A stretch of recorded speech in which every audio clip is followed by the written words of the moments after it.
Everyone is part of a bigger story. It's a bigger story than you can imagine. It's a big story about a really big God. Discover the story that shows you the character of God. Whoa, hey there, I'm Jose, and in case you haven't seen it before, this spiffy thing right here, it's my Bible. It's one big book made up of 66 smaller books, which basically makes it the most awesome library ever. Well, actually, the books in this library fit together to tell God's one big story, which is something to get really loud about. I mean, God gave his words to several dozen people over thousands of years, and each of those people trusted God and wrote down what he said. I mean, that's a pretty cool way to show obedience. And I've got 4 stories from the very first book of the Bible that show how obedience does, and sometimes doesn't, play out in the lives of God's people. We get started, well, right here.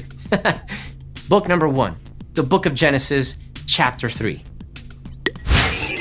Ooh, here, God has just finished creating everything from nothing. And that includes the very first man and woman, Adam and Eve. Oh, check it out. They get to hang out and be best friends with God himself. What? I mean, they've got the entire world at their fingertips to explore and take charge of. All they've got to do is follow one simple rule to keep them safe. Everything is perfect in paradise until a sneaky serpent shows up and tempts Adam and Eve to stop trusting God and how good he is. Time to slide ahead to chapter 6. God created people to be his friends, but though many people live on earth now, they've all turned away from him.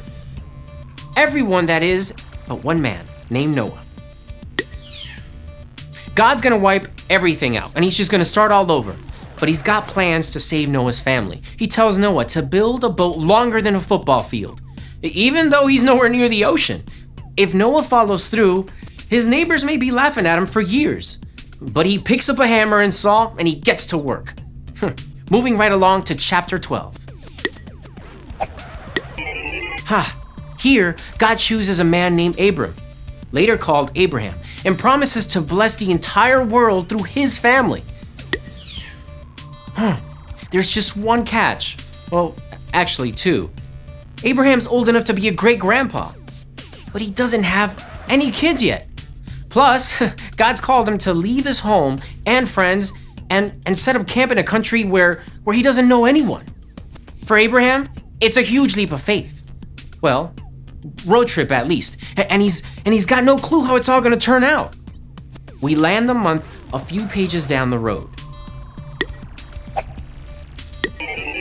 In Genesis, chapter 18. Abraham's made that big out-of-the-country move, and after a 20-year wait, God's given him a miracle son, Isaac. It seems like it's time for Abe to sit back and relax, right? But God's plan is even bigger than Abraham can imagine. And when God asks Abraham to give up something of incredible value, Abraham's got to put it all on the line and trust God in a big way. It's tough to trust God and the people he's put in charge when you can't see exactly how everything will work out. But doing what God asks is always worth it in the end. That's obedience. And I can't wait to see how it plays out in you and me.